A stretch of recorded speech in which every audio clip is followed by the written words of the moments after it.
Today I will introduce how to start or stop engine with the car by sending commands to SM card in the GPS module. Now, firstly, I will send the command is car start to start engine. Copy it.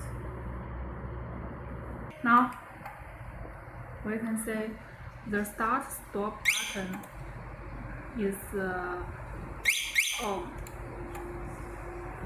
Now the mobile phone received a short message, car start OK.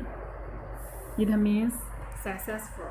Now copy it about car stop to stop engine.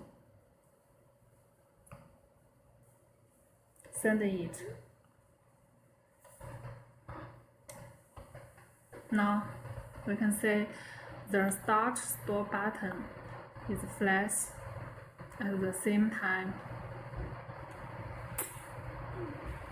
The mobile phone received a car stop OK. It means stop engine successful. Thank you.